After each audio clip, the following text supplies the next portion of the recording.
degradation of morals has as its consequence the degradation of taste, of character, of expression, of color, of composition. The words of one of the first professional art critics, Diderot, on the work of his contemporaries, the artists of the Ancien Régime.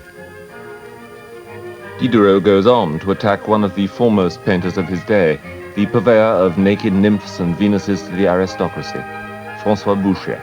I make so bold as to say that the notions of delicacy, decency, innocence, and simplicity are strangers to him. I make so bold as to say he is utterly without taste.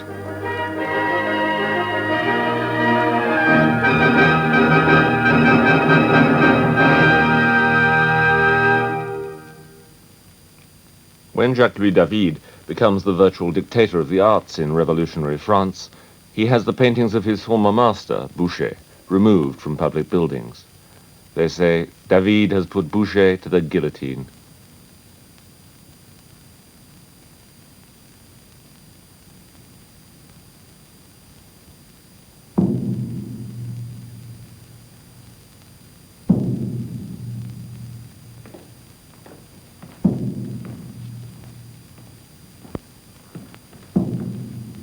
During the time of the Terror in France, a group of sans-culottes reenact in public the oath to the fatherland. Life imitates art.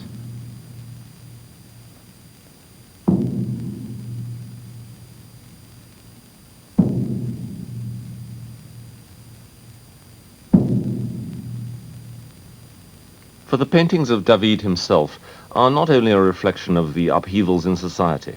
They inspire ideas, they support a political movement, and they revolutionize painting itself. After the exotic delights of the artists of the old regime, some say, now, when you walk past a David, you can feel the chill wind blowing from it. And David himself became one of the most reviled and, some say, misunderstood figures in the history of art. For he was not only the most admired painter of his generation, he was also a political activist and a member of the feared Committee for Public Security, Robespierre's secret police. You could compare his genius and talent to a mirror. It is with the same impassive eye that he has reproduced without choice every nuance of political and intellectual revolution that crossed the path of his own life. The words of one of David's pupils, Etienne Delacluse. It's to his memoirs that we owe nearly every detail of David's private life and public career. His book, written 15 years after his master's death, is a first-hand and frank account of David's genius and of his failings.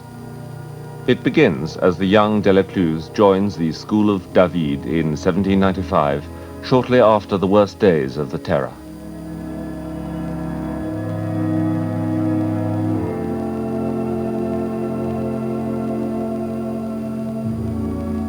The memory of those bloody days is still alive in all of us who witnessed them.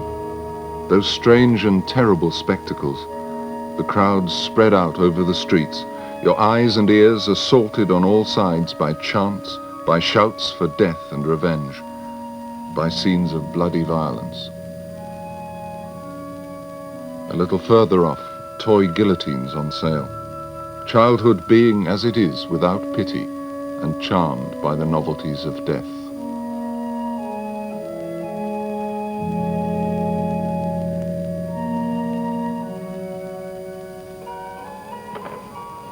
Within the school, our world was a parody of the far more serious events in the world outside. There were those of us who supported the Jacobins and those who opposed them.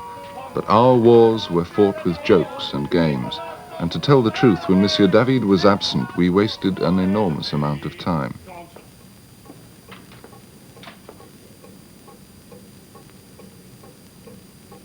Our school was placed in the room directly beneath the studio of the Herati and had the same dimensions. Our studies at this time were not in a very strong state, nor were the students particularly distinguished. But it had been one of the obsessions of my life to meet the great painter, David. I was young at the time, but it still returns to me. The astonishment the sight of this famous man used to inspire. this man whose political reputation had transformed him into a kind of monstrous savage in the imagination of all those who never saw him. In reality, he had the most cultured and polite of manners, and in spite of his look that was a little hard and a tumour that disfigured one of his cheeks, in the whole of his person there reigned the quality of a gentleman of good company, rather than one of the most ardent members of the feared Committee for Public Security. We had to separate the political man from the painter, and all of us who were young at the time saw in him only the creator of the magnificent Oath of the Hierarchy. In a setting of cold vaulted stone, darkness beyond, the figures, frozen it seems in utter silence, the three sons of Horatius are swearing an oath to their father before they go out to do battle. At first, David's conception had been to illustrate a scene from the play Horace by Corneille, old Horatius defending his one remaining son. But in a leap of imagination, David invents a scene which appears in no written account of the story. His characters are the very embodiment of the Roman virtues: proud, patriotic, fearless, impassive.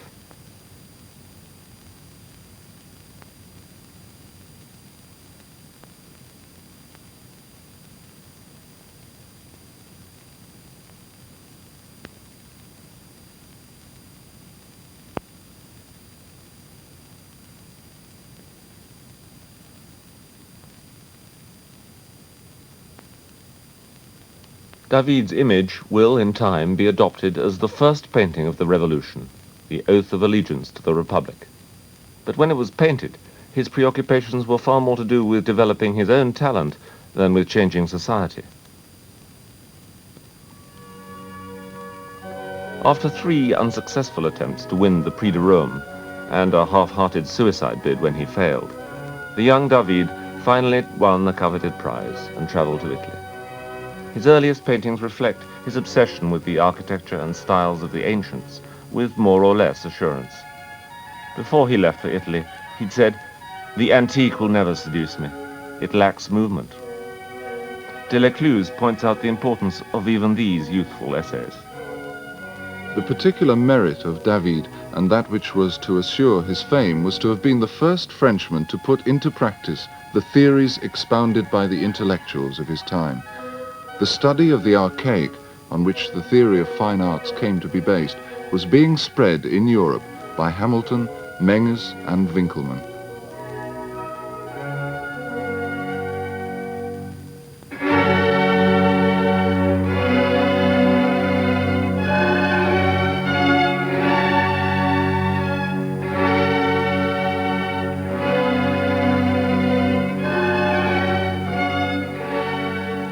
The funeral rites of Patroclus, only a sketch, but a huge one, a lavish and operatic panorama. At this point in his career, David has been told to keep all his action on a single stage, advice that will stay with him for the rest of his life, as does his insistence on the study of the antique. Years later, Delacluse was a bemused observer of the effects.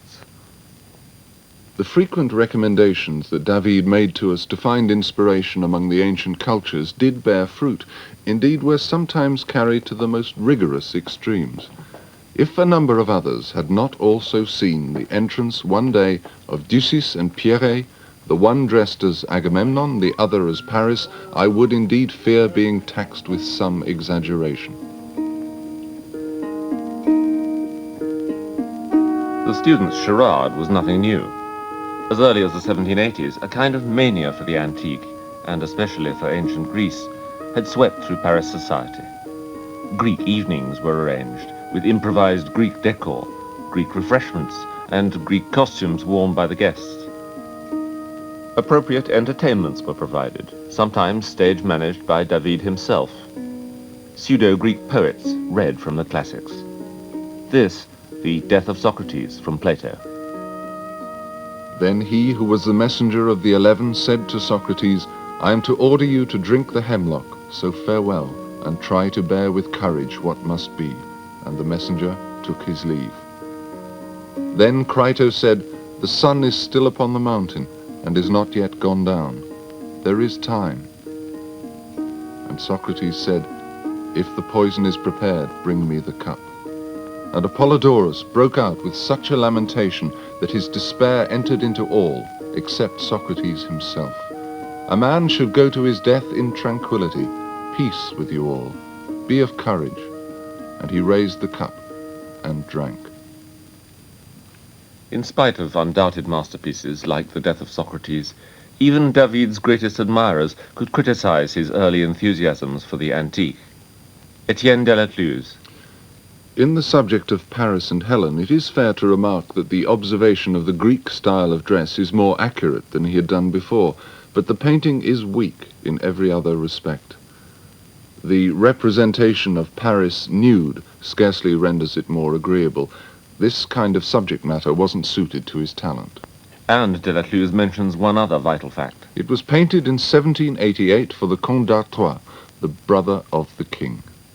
For which reason it was judged prudent at the time not to exhibit the painting.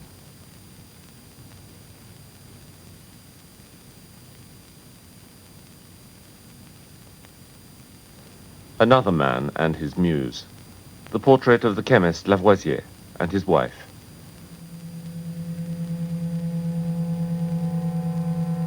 This painting, too, was hidden away from public view, and for reasons of politics, not explained at first. For Lavoisier was not only one of the foremost scientists of his time. To the people, he had become a symbol of oppression. He was the manufacturer of ammunition for the militia, and owner of the gunpowder monopoly for the whole of France. Shortly after the Lavoisier portrait was completed, one of his munition factories blew up, killing many. Lavoisier himself narrowly escaped death. An angry crowd made an attempt to capture and lynch him. The time was not judged propitious for David's painting to be shown, and now the whole of France was becoming increasingly restless. From the 19th century historian Michelet, "It was a time of sudden storms, of false alarms, and full of anxiety like a feverish, painful dream. The ground itself was burning as if mined deep by explosives, and you could already sense the rumbling of the volcano that was soon to erupt."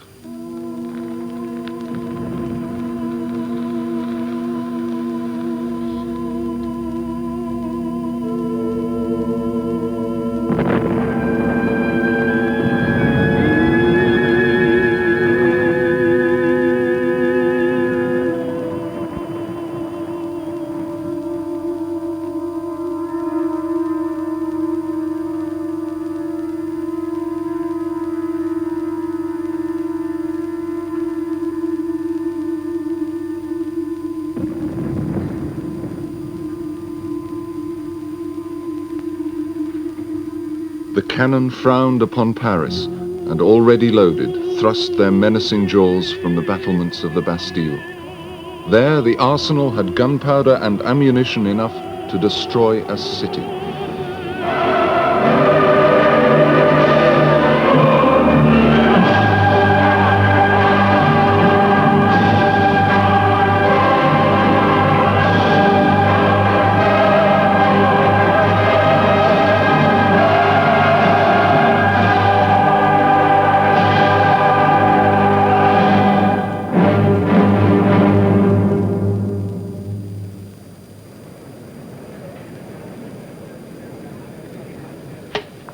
All members of this National Assembly will now take a solemn oath to gather together whenever circumstances demand, until the constitution of the realm has been consolidated on firm foundations.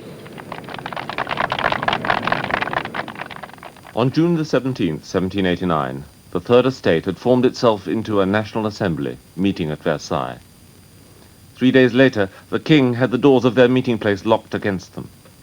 At 10:30 a.m., one of the members, the celebrated Monsieur Guillotin, suggested that they should reassemble in the Royal Tennis Court, and there the historic oath of the tennis court was taken by several hundred members. One of them, a Jacobin, made a further suggestion. Let the most powerful brush, the most skillful engraving tool pass on to our grandchildren what France has done for them today after 10 centuries of oppression. Master David shall be invited here and now to do a painting 30 feet by 20 showing the oath of the tennis court. David accepted with alacrity. It should have been his first epic of documentary painting, later to be engraved and distributed throughout France. This was the intended final composition, in a pen and sepia drawing. He'd worked meticulously for months. He visited the courts and made drawings with scribbled notes on color and design. As was his custom, his characters were drawn first as nude figures. Later, he will add their clothing. Contemporary dress, not the costumes of Roman heroes. But heroes they were to be, nonetheless. As time goes by, the rapidly changing circumstances of the revolution begin to cause delays and problems. Delacluse explains. Most of the men who should have figured as heroes in the oath of the tennis court, if they were not already discredited as traitors, had become at least the objects of general suspicion. What David was attempting was an instant rewriting of history, even inventing the phenomenon of the non-person. Some of his discredited heroes were expunged from the sketches of the oath. Others, who had not been present, but who had since risen to power, were added. The complications mounted, and the painting of the oath was finally abandoned. But the revolution needed heroes, needed leaders, needed ideas, needed models. Amid scenes of pandemonium on January the 17th, 1790, in Paris, a performance of Voltaire's Brutus in front of a mixed audience of royalists and republicans. There were so many interruptions that the play lasted twice its normal length. A Paris newspaper had even printed a guide to the lines that might be cheered or booed by either faction. Brutus is exhorted to lead his people against the tyrant Tarquin. The fight for our freedom is yours to command. And Voltaire puts into the mouth of Brutus the reply that is heard as an exhortation to revolution. Pardon, great gods, if the people of Rome have waited too long to rise against Tarquin. If in the heart of Rome you find one traitor who grieves for his king and would follow a master, let him die a death full of torture. And at the end of this scene, Brutus reminds the Romans to be true to the oaths they have taken. And there are cries from the audience at this point. The French people wants its Brutus. On the stage, an antique bust of the Roman hero. It was placed there by David. 1 year before, he wrote in a letter, I am doing a picture which is purely my own invention. It is Brutus, the man and father, who has deprived himself of his own children and withdrawn to his home. As he sits grieving, he is distracted by the cries of his wife and daughters.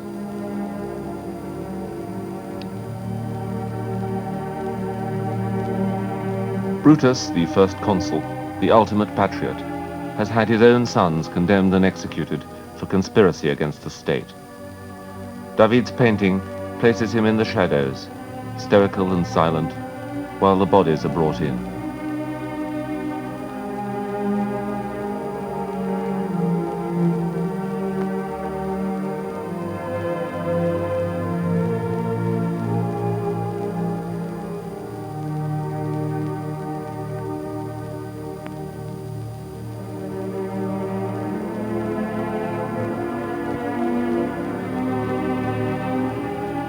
Delacluse writes, The great influence of this painting on the taste and fashion of the time was immediately seen. Women, and soon after men, began to wear their hair in looser, more flowing styles. Instead of the rounded contours of the furniture of the Ancien Régime, more severe styles appeared in their stead.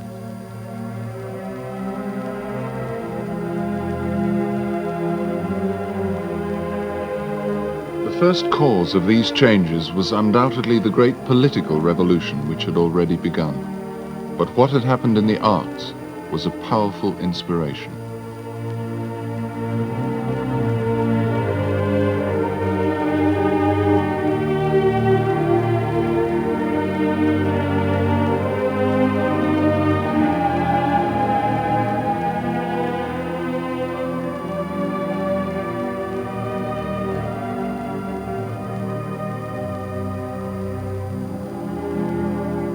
and the influence of David's painting, even on the famous stage performance, was paramount.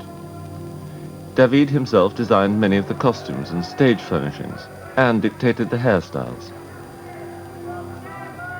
And the audience saw, in the final scene, the leading actor Vanove fall into a pose that was a deliberate reference to the work of his friend David.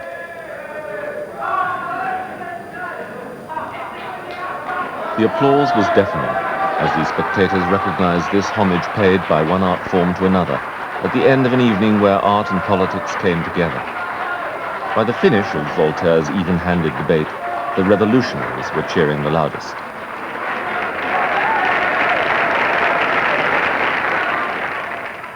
And one aspect of David's Brutus had been conveniently ignored. It was painted for the king. David was still being patronized by the royal family, even into the first years of the revolution. Among his proposals for royal portraits, one advanced the unfortunate notion of a sword of Damocles suspended over the king's head. The painting was not commissioned.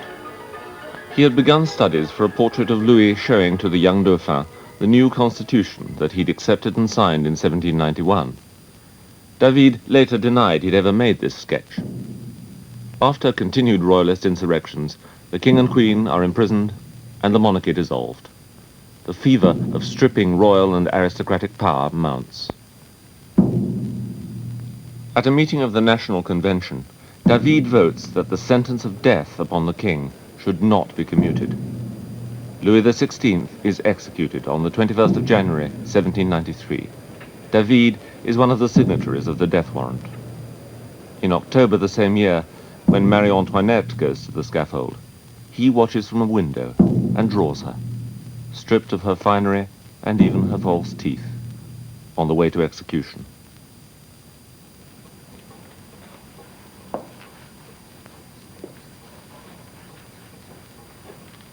As the revolution enters its most troubled and violent period, David begins to emerge as a fanatical Jacobin. He joins the Committee for Public Security. He holds in his turn the presidency of the Assembly. His painting and his teaching take second place. Indeed, for a time, he does no painting at all. In 1793, he advocates the dissolution of the Academy in an attempt to democratize the fine arts in France. He succeeds. They call him the dictator of the arts. During the period of a few months, he signs hundreds of arrest warrants. He's later to claim he was never responsible for the arrest of one single man. He watches impassively as some of his former friends and patrons go to the guillotine. Not only the king, Lavoisier too, and Camille Desmoulins, and others.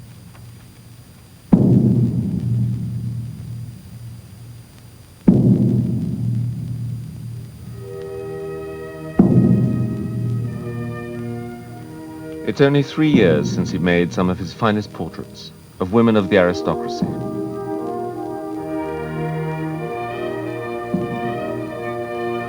The Comtesse de Sorcy-Tellisson, 1790.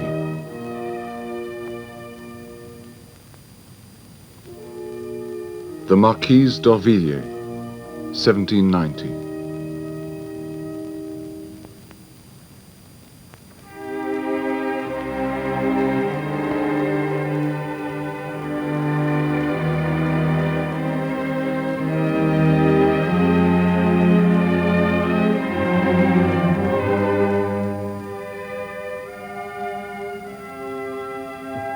Portrait of Madame de Pastoret, 1791.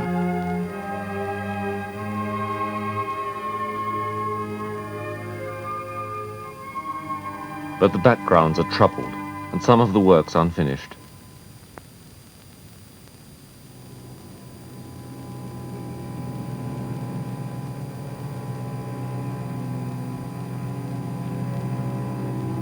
Portrait of Madame de Trudenne de Montigny, 1792.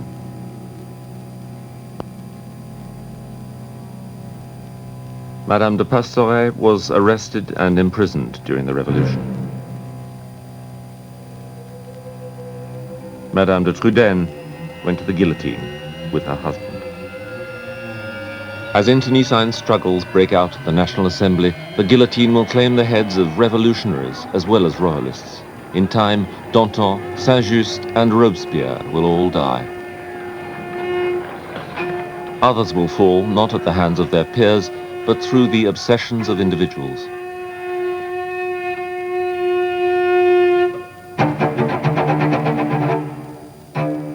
On the 13th of July, 1793, one of the most hated figures of the revolution, Jean-Paul Marat, is stabbed to death in his bath.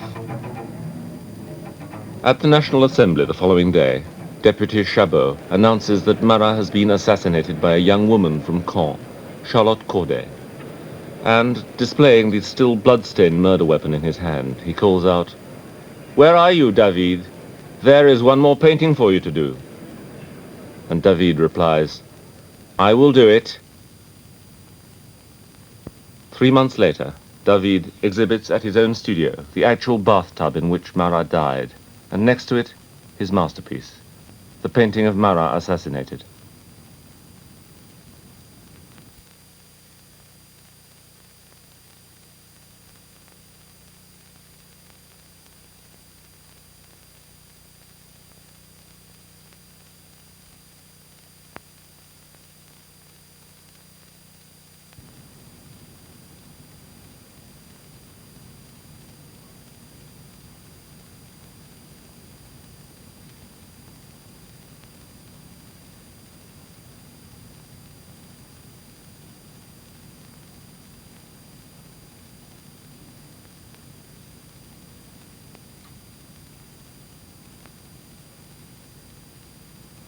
David's requiem for a dead hero is accompanied by his arrangements for Marat's funeral. He plans to exhibit the body in public, naked, like the warriors of antiquity. However, he writes, "As you know, parts of his skin are inflamed with a kind of leprosy, so we will have to show him covered with a damp cloth, which will be wetted from time to prevent putrefaction."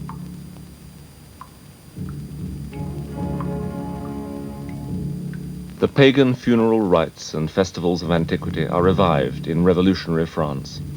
The fantasy of the artist is to be made real, dramatized for the edification of the people.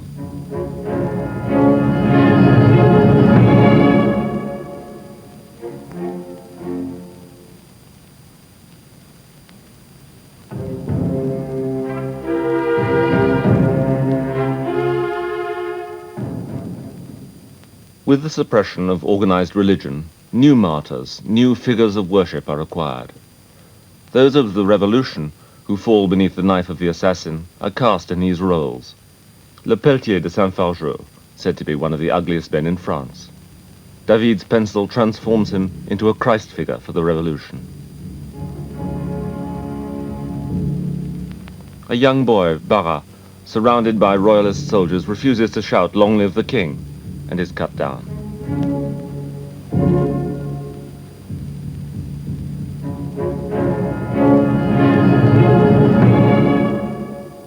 David paints the young Barras, nude, androgynous, an angel for the revolution.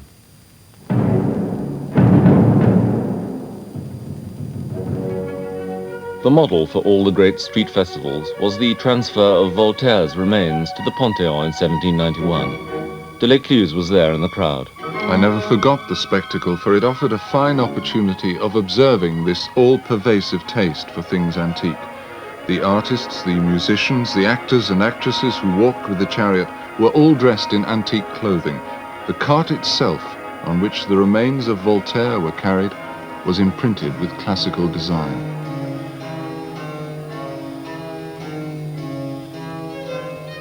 David later adapted the design of the Voltaire carriage, and using models and miniature street layouts, began to plan and organize his series of huge open-air pageants to celebrate the new republic.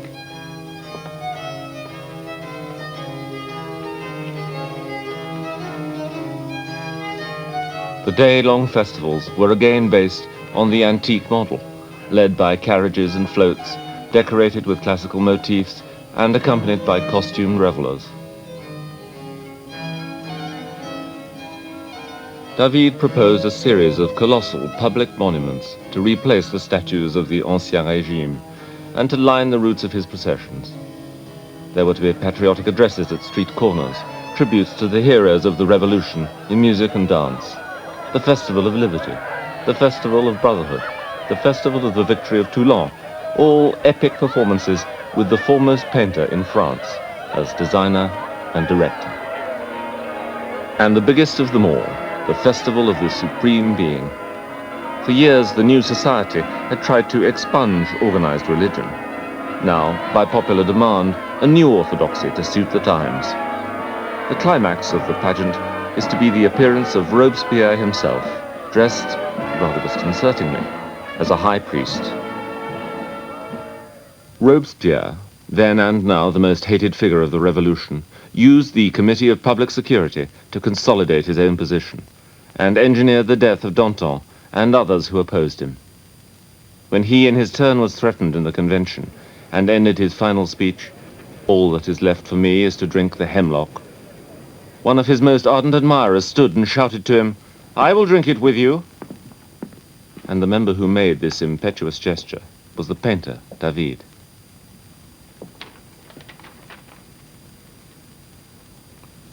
What seems like a courageous defense of his hero was regarded by his contemporaries as a typically impulsive act of foolhardiness. David again in his state of delirium. He was imprisoned at the Hôtel de Ferme. Meanwhile, Robespierre had been deposed and was under sentence of death. David had not attended at the assembly since his outburst, another fact that was to count against him. After a time, he was allowed drawing materials and even models to visit his cell. His wife, who divorced him during his most feverish period of revolutionary activity, heard of his plight and was moved to visit him. There was a reconciliation. But now it was time for him to answer the charges against him. Delacluse actually walked into the tribunal at the very moment David was called to defend himself. He was stammering out some barely audible words, trying vainly to stand up to the fury of those who were accusing him. He was pale, and the sweat which rolled from his brow fell on the floor and left large stains there. What struck me most was the idea that I was seeing there the greatest artist in France, menaced by the nearness of his own death. The words of David's accusers and his own replies are recorded. They make curious reading. David, under threat of death, becomes more and more confused. His speech impediment makes his nervous replies almost incomprehensible. He's asked why he ran to embrace Robespierre and said he would drink the hemlock with him. His defense is astonishing. It was not to embrace Robespierre that I went to his side that night. It was to ask for a delay in the hour of the Festival of Barra, for it to be put forward. I did not embrace Robespierre. I did say I would drink the hemlock with him. He made a speech in which I heard him mention my name. I thought it was a joke. I joined in.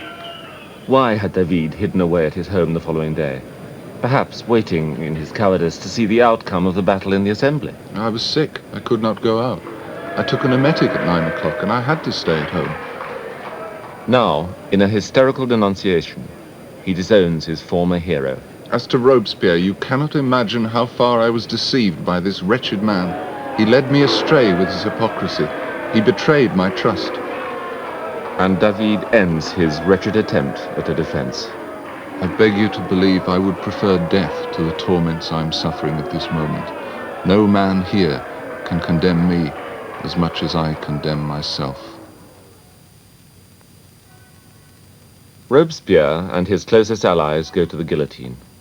David is spared and returned to prison for 5 months, his life perhaps saved by his very incoherence. Certainly, his contemporaries never really regarded him as a powerful force in politics.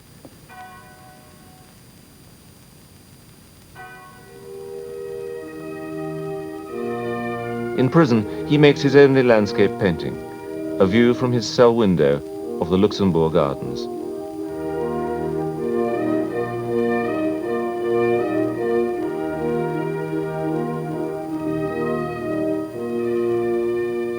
And he makes a vow. In the future, I shall put my faith only in causes and not in men. If David had been, as his friends put it, in a state of delirium for most of the revolution, he was to become equally intoxicated with the man who said, "I am the revolution."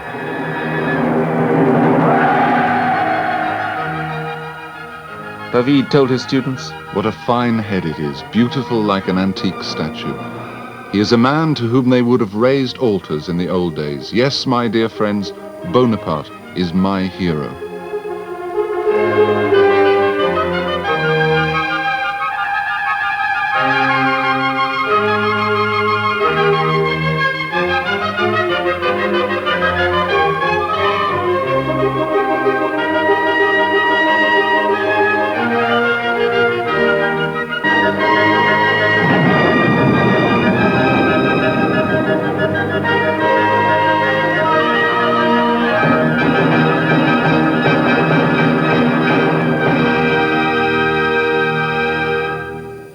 The first consul, Bonaparte, crossing the Great St. Bernard, 1797.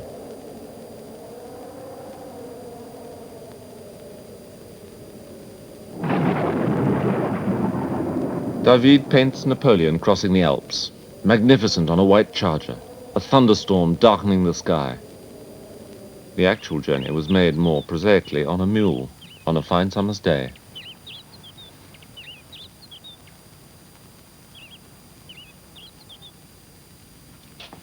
But Napoleon was a notoriously unreliable sitter, often too busy to turn up at the studio. David was forced to employ the services of a dummy dressed in his clothing. Other subjects proved almost as elusive. David had a fine couch made by the designer Jacob and placed beside it an antique oil lamp. This was to be the simple and elegant setting for a portrait of the society beauty, Madame Recamier. She sent David a message. "I am at your command for the sittings."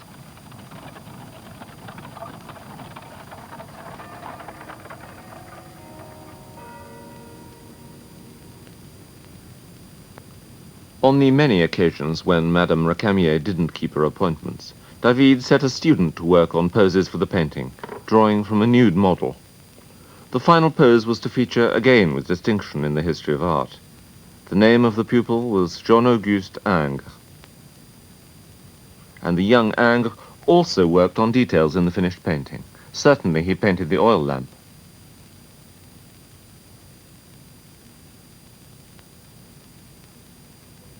On the few occasions when the lady did put in an appearance, David managed to make a start on the Recamier portrait. He sketched in the fine drapery and the simple dress. In Recamier herself, he revealed a natural, vulnerable face behind the facade of the famous beauty. He placed her against a dark background, almost black. He wasn't happy with the light. He said later he wanted to start again. Nor was Madame Recamier pleased with the results. Perhaps she decided David's likeness of her was too somber for her taste, not flattering enough.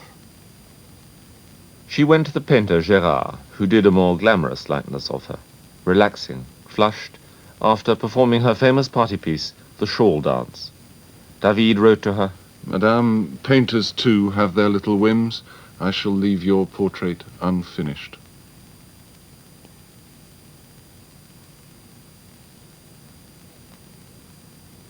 Throughout his career, and through all the political turmoil of the past 20 years, David had painted portraits of his contemporaries. He seems to have regarded portraiture as merely a job of work, but these pictures too are a mirror of the changing times through which he lived.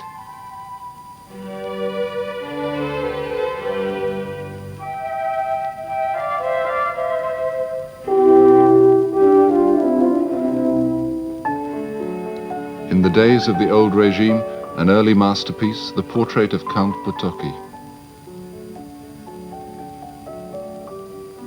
From the same period, the celebrated architect Desmaisons, surrounded by the instruments of his profession and dressed like an aristocrat.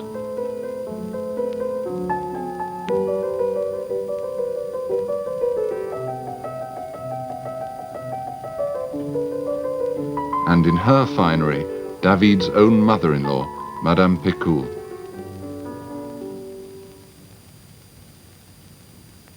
The family of Camille Desmoulins.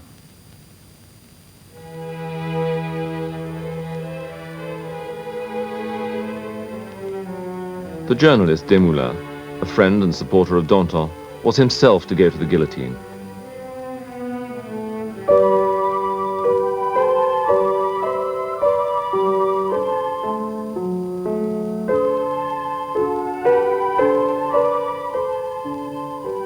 During the revolution, David works entirely for the state, portraits of its heroes and martyrs.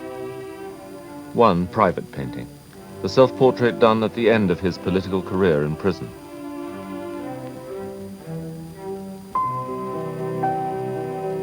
At the end of the Great Terror, a new mood under the government of the Directoire, and David returns to his work as a portraitist of friends and patrons.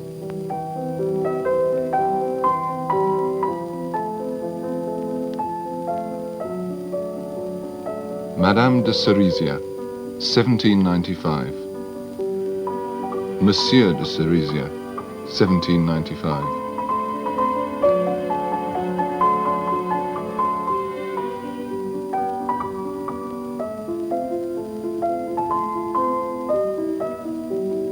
(1799), the new sense of freedom reflected in the flowing robes of Madame de Vernignan.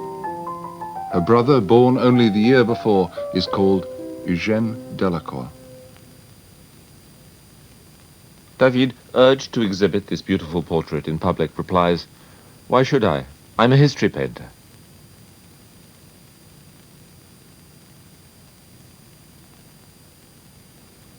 Since his time in prison, for 4 years now, David has been making an attempt to continue in the tradition he left off, epic scenes from classical history and mythology. His story is the intervention of the Sabine women to stop the battle between their countrymen and the Romans. The central figure, Hersilia, throws herself between the opposing armies. Even in these new times, David believes the painting will be seen as a radical new departure. When I did the Horatii and the Brutus, I was under the influence of Rome. Now I want to revive the rules followed by the Greeks. It's going to shock many people. I shall draw the horses without bridles or reins, and all the figures in my painting will be nude.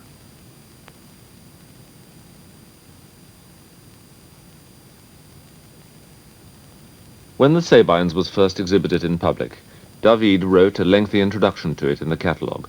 He wanted it to cause controversy. There was some serious debate about its merits, but for the most part the painting attracted only derision. The writer Stendhal later pointed out the absurdity of going into battle with no clothes on. David was still the first painter in France, even if Bonaparte didn't much like the Sabines either. David said, "These emperors, what do they know of painting?" Napoleon, first consul of France, had indeed decided to crown himself emperor in a magnificent ceremony in Notre Dame. The interior of the cathedral was completely redecorated for the occasion, and David, who was to record the event in a monumental painting, began by constructing a model of the nave. He used dolls dressed in miniature costumes and worked out groupings with them. At a rehearsal of the ceremony the day before, he observed, made sketches of the decorations and of the positions of the major participants. Napoleon's scenario was first to crown himself and then Josephine, the moment that David would finally decide upon for his painting. On the morning of the coronation, the clouds were dark and it had been raining heavily. But report has it that when Napoleon arrived, the clouds parted and the skies began to clear.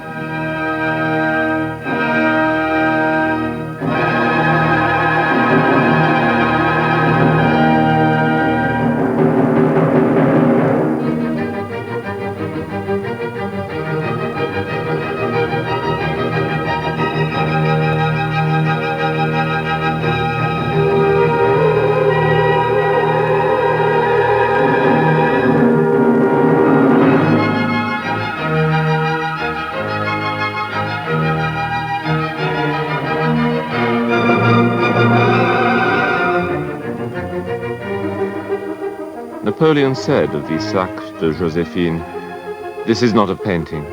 You can walk right into it."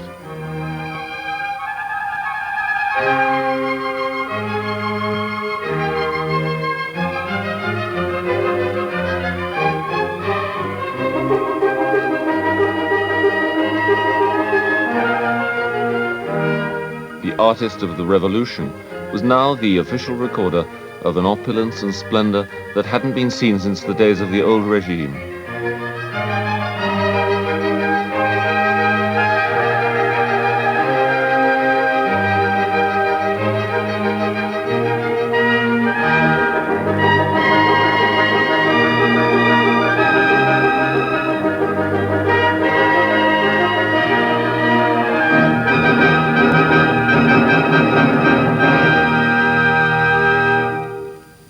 For this meticulous panorama, he researched, made hundreds of drawings, employed a painter of theatrical scenery to help with the background, used students and assistants to lay in the details.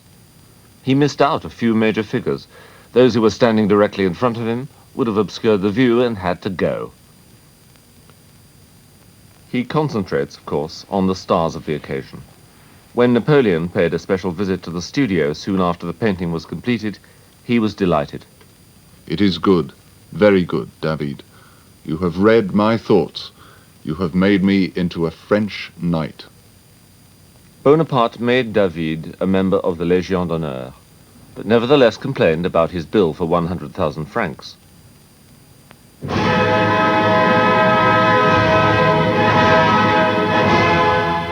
On December the 5th, 1805, David began to record another state occasion, the distribution of the eagles, the military standards that Napoleon presented to the National Guard. Again, the weather was foul. And again, Napoleon quarreled over the bill. The emperor's flirtation with painting, and with France's foremost artist, was desultory, unpredictable. Certainly he thought David's fascination with ancient history was a waste of time. Leonidas at Thermopylae. The warriors rest before the final battle in which they will perish. David wanted to display that moment of absolute calm before or after the crisis. I want to get rid of all that theatrical grimacing they call expression.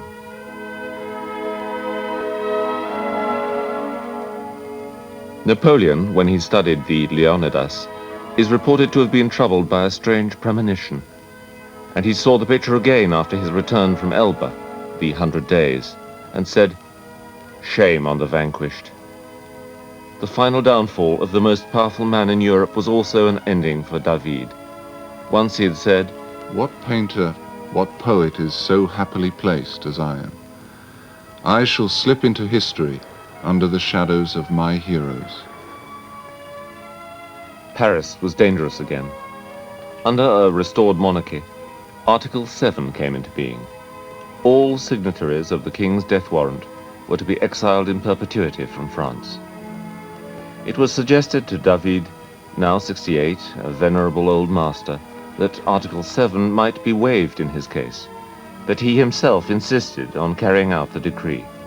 Delacluse describes his last visit to David on January the 12th, 1816. I had eaten a last meal with Monsieur and Madame David, at which not a word had been spoken about what was to be. As we parted, for the first time ever, David embraced me. From the day after he left France, the school and all the principles of David were almost universally rejected. In exile in Brussels, David continues as a portraitist. But his obsession with the antique leads him into less and less prepossessing cloudscapes with nude goddesses, leering cupids, and languid psyches. Mars, the god of war, disarmed by Venus.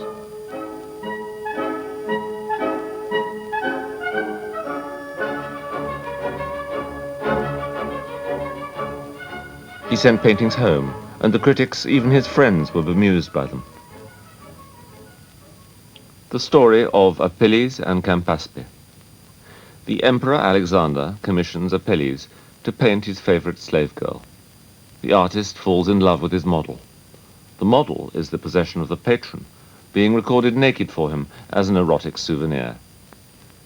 It's as if time has gone backwards to that vanished world of Boucher, Fragonard, and their like, or perhaps forwards to the slaves and odalisques of David's most famous pupil, Ingres, who was to say later of his celebrated master, "We won't talk about him."